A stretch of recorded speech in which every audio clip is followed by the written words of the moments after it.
ఇప్పటికే ఆర్ఎస్ఎస్ మనువాదం మన తలుపు ముందు మన గేటు ముందు నిలుసుకొని ఉన్నది.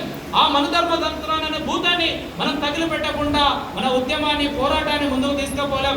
ఇవాళ ఈ శిక్షణ తరగతుల్లో ఎంతమందిని మనం అత్యధికంగా చిన్న వయసు వచ్చినటువంటి వాళ్ళం ఉన్నాం, ఎంతమందిని సంఘాల్లోకి మనం తీసుకొచ్చామనేటువంటి విషయాన్ని గమనించాలి. ఏదో రాష్ట్ర కమిటీ మాకు ఇచ్చినటువంటి టార్గెట్ ఫిలప్ చేసుకోవడం కొరకు ఇన్నో తీసుకొచ్చి మీ మీద కూకుండా పెట్టమనేది కాదు.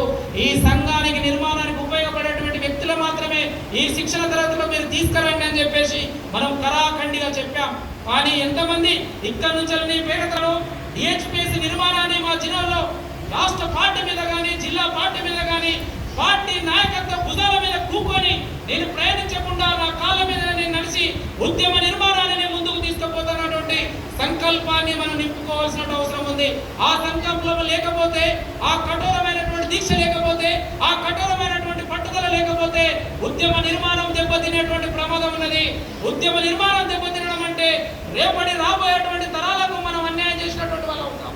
రేపు రాబోయేటువంటి భావి తరాలకు మన సంపదను మనం దక్కకుండా చేసినటువంటి వాళ్ళం అవుతాం. కాబట్టి మిత్రులారా, ఈ విషయాన్ని మనం ప్రయత్నంలో తీసుకోవాల్సిన అవసరం ఉంది. ఇది ఏదో ఆషామాషిగా ఎంత ఛాలెంజ్గా తీసుకొని రాజకీయ శిక్షణ తరగతులు మనం నిర్వహిస్తున్నామంటే ఇది ఆషామాషి విషయం కాదన్నటువంటి విషయాన్ని మీరు గమనించండి. ఇంకొక విషయాన్ని మీరు గమనించాలి. చరిత్రలో ఫస్ట్ టైం కొత్త వ్యక్తులతోని ఎప్పుడైనా రాజకీయ పాఠశాలలు అంటే మన పార్టీకి ఒక ఎడ్యుకేషన్ కమిటీ ఉంటుంది. ఆ ఎడ్యుకేషన్ కమిటీ ఇచ్చినటువంటి సబ్జెక్టులు, ఆ ఎడ్యుకేషన్ కమిటీ ఇచ్చినటువంటి లెక్చరర్లు మాత్రం వచ్చి బోధించాలి.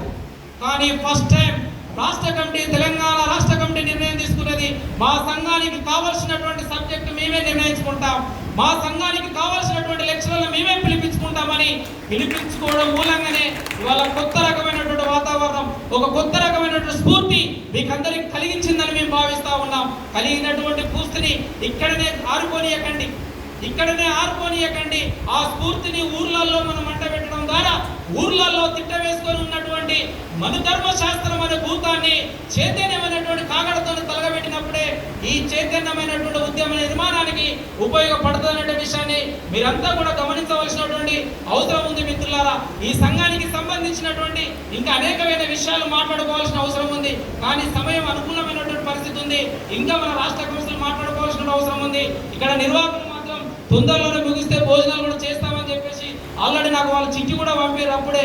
కానీ ఇవన్నిటి కూడా మనం దృష్టిలో పెట్టుకొని ఎంత మేరకు ఉద్యమంలోకి దయచేసి మరీ నేను చెప్పేటువంటి నా స్థాయి నుంచి మొదలు పెడితే, నాతో మొదలు పెడితే, రాష్ట్ర నాయకత్వం నుంచి మొదలు పెడితే, కింది స్థాయి గ్రామంలో ఉన్నటువంటి కార్యకర్త వరకు కూడా నేను డిహెచ్పిఎస్ సంఘం కొరకు ఏం చేస్తా ఉన్నాను, డిహెచ్పిఎస్ నిర్మాణం కొరకు నేను ఏం పని చేస్తా ఉన్నాను, సంఘం బలపడడం కొరకు నేను చేస్తున్నటువంటి కార్యక్రమం ఏంది, సంఘం అభివృద్ధి చేయడం కొరకు నేను సమకూరుస్తున్నటువంటి నిధులేంది, సంఘాన్ని ఇంకింత విస్తరించడం కొరకు ఒక నూతన ఆలోచనతో నేను రాష్ట్ర కమిటీకి సంఘానికి ఏం అందిస్తున్నటువంటి విషయాల పట్ల అందరం కూడా అవగాహన కలిగి బాధ్యత కలిగి ఉండాలి తప్ప నేను టైంకు బ్యాగ్ పట్టుకొని వచ్చిపోతే, నేను సమయానికి పోతే సభ అనేటువంటి టాస్క్ ఉంది.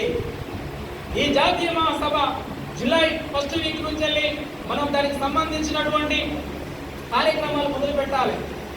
జాతీయ మహాసభకు సంబంధించినటువంటి రిసెప్షన్ కమిటీని ఏర్పాటు చేసుకోవాలి. ఆ రిసెప్షన్ కమిటీకి అనేక మంది ప్రముఖులను ఆహ్వానించాలి.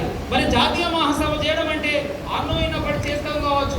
రేపు ఏసరత్నం గారు ఉద్యమ నిధి కొరకు ఒక కవర్లో 2000 పెట్టి నేను ఇస్తున్నాను, మన బాధ్యత ఇంకా ఎంత పెంచింది అన్నటువంటి విషయాన్ని మనం గుర్తించవలసిన అవసరం ఉంది కామ్రేడ్స్.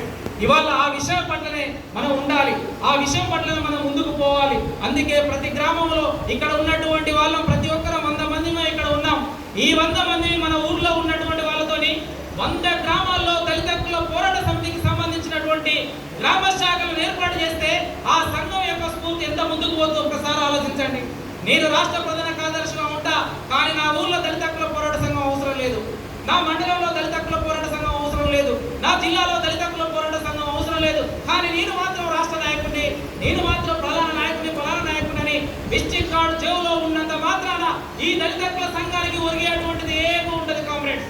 వ్యక్తిగత సమాజంలో నీకు గుర్తింపు ఉంటుంది కావచ్చు, వ్యక్తిగా నీకు నువ్వు ప్రచారం చేసుకుంటావు కావచ్చు, కానీ బహుజన ఉద్యమానికి, దళితవాదానికి ఏదైతే అంబేద్కర్ మార్క్స్ కలగన్నటువంటి వర్గరహిత కులరహిత సమాజ నిర్మాణ లక్ష్యాన్ని మనం ముందుకు తీసుకుపోయినటువంటి వాళ్ళని కాదు కామ్రేడ్స్. అందుకే ఎక్కడున్నా, ఏ ఊర్లో ఉన్నా, ఎలాంటి పరిస్థితులైనా కూడా దళిత హక్కుల పోరాట సంఘాన్ని ముందుకు తీసుకుపోవాలి. ఆ స్ఫూర్తిని కొనసాగించడం కొరకే జూన్ నెలలోనే మనం మొట్టమొదటిసారిగా మే నెలలోనే ఏప్రిల్ 12 తారీఖున దేశంలో ఎక్కడ జరిగిందో జరగలేదో తెలియదు దళిత హక్కుల పోరాట సమితి పల్లె నినాద కార్యక్రమాన్ని ఈ యాదాద్రి భువనగిరి జిల్లాలో మొదలుపెట్టాం. ఆ కార్యక్రమానికి జిల్లా కార్యదర్శి చాలా తోడ్పాటు అందించారు. ఈ జిల్లాలో ఉన్నటువంటి కార్యవర్గ సభ్యులు తోడ్పాటు అందించారు. ఆ కార్యక్రమంలో ప్రజానాట్య మండలి కార్యదర్శి అధ్యక్షులు కామ్రేడ్ శ్రీనివాస్ కూడా పాల్గొన్నారు. ఈ జిల్లాలో ఉన్నటువంటి డిహెచ్పిఎస్ నాయకత్వం కూడా పాల్గొన్నారు. మేము పెట్టిన 3 గ్రామాల్లో కూడా బ్రహ్మాండమైనటువంటి స్పందన వచ్చింది. దళిత కాలనీలో పల్లె నిధులైనటువంటి పేరులో ఫస్ట్ రోజు మేము పోయినప్పుడు మంది లేరు. 2 డప్పులు తీసుకొని మన సీనియర్ కామ్రేడ్ 2 వాడల తిరిగొస్తుంటేనే ఆ డప్పు కొట్టుకుంటే ఇంత వచ్చే వరకు 150 మంది ఆ ఊర్లో గ్యాదర్ అయ్యారు. అంటే మనం గ్రామాలకు వెళ్ళి సభ్యత్వం చేస్తే మన సంఘం వైపు వచ్చేటువంటి వాళ్ళు అనేక మంది ఉన్నారు, అనేక మంది చూస్తున్నారు. తెలంగాణ రాష్ట్రంలో దళిత బహుజనులను ఉద్ధరించడానికి నేను బయలుదేరినటువంటి వ్యక్తి ఆర్ఎస్ ప్రవీణ్ కుమార్ ఇవాళ ఎంత దిగజారిన మనం చూస్తా ఉన్నాం. తెలంగాణ రాష్ట్రంలో వర్గీకరణ కొరకే నేను పుట్టినాను, వర్గీకరణ సాధించడమే నా లక్ష్యమని ఒకవైపు భారతదేశంలో దళితుల మీద దాడు చేసి చంపుతున్నటువంటి బీజేపీ కాలు వైపినటువంటి మందకృష్ణ మాదిగను మనం చూసాం. ఇవాళ తెలంగాణ రాష్ట్రంలో ఉన్నటువంటి దళితులంతా కూడా, దళిత మేధావులంతా కూడా దళిత హక్కుల పోరాట సంఘం వైపు చూసేటువంటి పరిస్థితిని మనం తీసుకురావాలి. దళిత హక్కుల పోరాట సంఘం ఒక నిబద్ధతతోని, ఒక ఐడియాలతోని, ఒక భావజాలంతోని, ఒక ఉద్యమ స్ఫూర్తిని తీసుకుపోతున్నది. ఇది ఏ రాజకీయ పార్టీల అనుబంధంగా ఉన్న ప్రజా ఉద్యమాల నిర్మాణమే లక్ష్యం కొరకు పనిచేస్తున్నటువంటి స్ఫూర్తిని తీసుకెళ్తున్నటువంటి స్ఫూర్తిని మనం కలిగించినట్లయిందంటే మనం ఆదరించేటువంటి వాళ్ళు అనేక మంది ఉన్నారు. ఆ సంఘ నిర్మాణం కొరకు మనమంతా కూడా కృషి చేద్దామని తెలియజేస్తూ రాబోయే రోజుల్లో దళిత హక్కుల పోరాట సమితి రేపు 2024-25లో జరగబోయేటువంటి రాష్ట్ర స్థాయి శిక్షణ తరగతులకు ఇక్కడ తీసుకున్నటువంటి నిర్ణయాలను అమలు చేసే విధంగా, అదే రకంగా రేపు జాతీయ మహాసభలను బ్రహ్మాండంగా దేశంలోనే కనీవెనిగిన రీతిలో తెలంగాణ దళిత హక్కుల పోరాట సమితి నిర్వహించిందన్నటువంటి ఒక భద్రమైనటువంటి పాత్ర పోషించిందని తెలుసుకునే విధంగా మనంతా కూడా కృషి చేయవలసిన అవసరం ఉందని చెప్తా కోరుకుంటూ ఈ అవకాశం కల్పించిన మీ అందరికీ జై భీమ్, లాల్ సలాం.